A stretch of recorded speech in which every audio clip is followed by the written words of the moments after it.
come to grips with the reason why I'm bald, and it's only one reason. I'm a Mets fan. And if you're bald too and you're a Mets fan, that's the reason why you're bald. It's your host of the Morning Beer Podcast, Deverell Davis, and once again with another Mets video. It's really rough these days being a Mets fan. And if you already read the title, you know the reason why I made this video. It's confusing being a Mets fan. Let me put it like that. It's not tough. It's confusing, okay? We had a top prospect, maybe a top 5, maybe even on the best day, top 3 prospect if he wasn't the number 1 prospect going to the draft. Kumar Rocker fall into our laps at number 10. Number 10. That means we're 1/3 through the draft and we have a stud waiting for us to be picked. And guess what? I'm saying to myself, we're not going to pick him. We're going to bypass him, go with a safe pick, this and that, and not pick Kumar Rocker. But guess what we did? Totally surprised, totally shocked, and gave us a Christmas present in mid-July and gave us right-handed pitcher out of Vanderbilt, Kumar Rocker. So what did the Mets go ahead and turn around and do? Oh, man. All right, let me start this whole thing all over. I'm coming from my mom and dad's basement. This is where I used to do my old videos, my old wrestling videos back maybe like about, took me back, man. This is like back in 2015, 2014, when I used to do YouTube videos, when I was doing all WWE, Monday Night Raw, SmackDown, Rewind type videos and stuff like that, and all WWE news. But now we're doing Mets news, and I'm coming to you live. Excuse me, let's take away the word live. Coming to you because this is going to be taped. You're going to see it after this tape, so it's not live. From my parents' basement, where I used to do some of the videos back in the days. So this is a little nostalgia for me, but it's not a happy video for me. I'm a Mets fan, and if you're watching this video, more than likely you're a Mets fan also, and you know the struggle, you know it's real, you know it's tough. You know we can't have nice things, and then when we have nice things, they all break and fall and spoil. So we were given a nice thing in Kumar Rocker, right? Kumar Rocker, the stud out of Vanderbilt, the one of the 2 aces on that team. Whatever. Vanderbilt's a powerhouse. They produce players like David Price, Sonny Gray, Mike Minor and stuff. And guess what we do? We picked them. And I'm like saying to myself, there's no way. This is a dream. How could Kumar Rocker, who going into the season was probably the number 1 prospect in the draft, fall to us at number 10, and we get him at number 10, and we actually select him, which I think we was going to bypass him and probably get somebody like a third baseman like Colston Montgomery or something like that. But we didn't. Excuse that beeping or whatever. That's the router. But we didn't do what we normally do. We went against what we normally do and picked Kumar Rocker. We got Kumar Rocker now, and all we have to do is sign him. But guess what? Scott Boras is his agent. But besides Scott Boras being his agent, there's some funny things going on with his elbow and his shoulder, his pitching arm. His velocity was down this year in college baseball. His control wasn't pinpoint like it was the year before in college baseball. So he didn't do a physical prior to the draft. And when the Mets finally draft him and they do a physical with him, they decide that no, they're not comfortable giving him the money that they chose to do. And so let's go back to this draft that took place this year. The Mets centered their whole draft around Kumar Rocker. We picked them with our number 1 pick, and with that, all our other draft picks coming into the in the back end, the 2nd round, 3rd round, all this other stuff, were lower slotted picks, meaning they wasn't supposed to be picked where they was picked at. We reached for them and picked them a little bit higher in order to pay Kumar Rocker the money that we had put aside, so we could pay them lower money, so we could give Kumar Rocker all the money. So we set in this whole draft around Kumar Rocker, only not to sign Kumar Rocker. It is rough being a Mets fan. It is really rough being a Mets. It's confusing. I keep saying rough. It's not rough. It's confusing being a Mets fan. I don't know if to like something when it happens, or to hate something when it happens, or to be just whatever about it when it happens. You know, it's just really confusing. So okay, I get it. You don't want to make an investment in a person whose arm is kind of a little jacked up or whatever. there's Tommy John. Tommy John is probably on the table for him. All these players come back from Tommy John. We drafted JT Jin in the second round. We drafted him in the second round knowing that he's going to need Tommy John surgery. And he came back from Tommy John surgery and is pitching well right now in the minor leagues.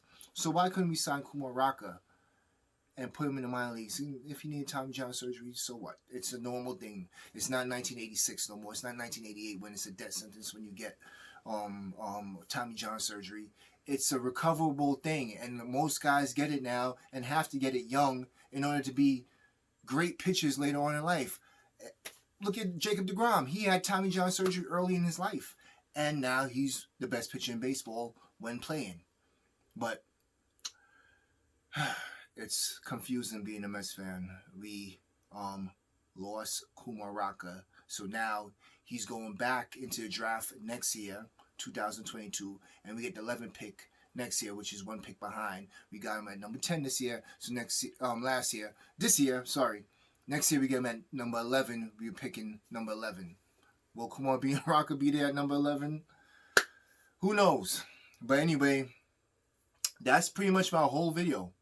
We are a confusing franchise. We confuse the shit out of the fan base. We do one thing great. We got exactly who I said we should get in Javier Baez this year. We have a stud fall into our laps at number 10 in Kumar Rocker. And we said, no, we don't want you. You go ahead and walk. We'll wait again until next year and hope another stud falls into our lap. Another top 3 prospect, a number 5 prospect fall into our lap and pick him at number 11 instead.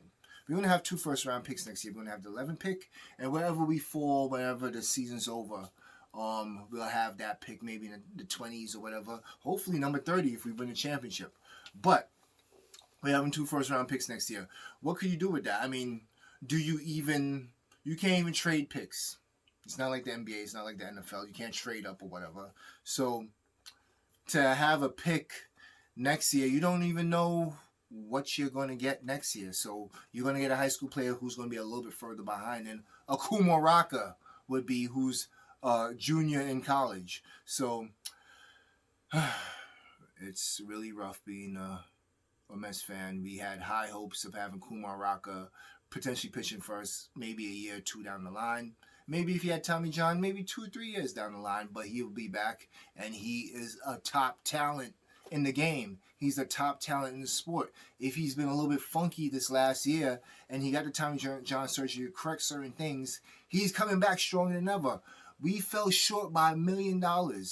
We was $1 million off. Boris and Rocker was asking for $1 million more than what the Mets was looking to offer. So you're trying to tell me if you was able to give him $6 million, you couldn't give him $7 million?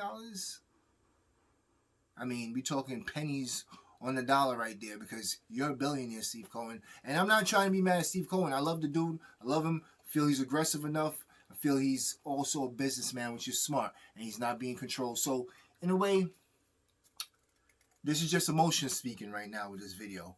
But if down the line this is a smart business move, a smart investment, or a smart or non-investment to help the ball club down the line, I'm okay. I'll get over this.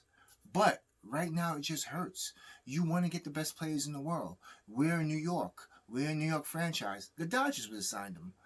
And watch him go to the Dodgers now. Watch him go to San Diego and the Dodgers. The Dodgers would have signed. Even San Diego, who's not even a New York type of club, would have signed him. The Yankees would have signed him. And they would have given him that $1 million more. $1 million more. And they would have dealt with him getting Tommy John surgery down the line. But this is confusing. This is really confusing. We got Javier Baez. Let's keep this goodwill going, because it's not a matter of, all right, if he's going to be injured. He's not going to play this year, and he's probably not going to play next year. We know this already.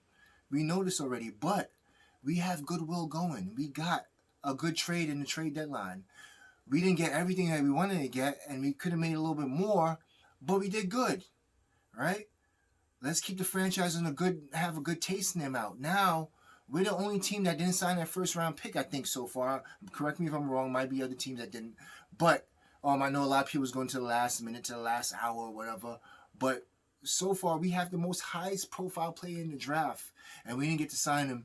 And he's gone. And he couldn't sign with a New York team, a top franchise in the game. We couldn't sign him. How does that make us look? How bad does that make us look? We had goodwill going with this team and Javier Baez and second half baseball. We're not doing that well, but we could turn it around. We have a lot of hope.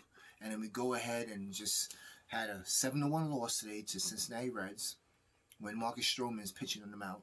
We can't hit a rookie pitcher in Gutierrez. And then we go ahead and say, you know what?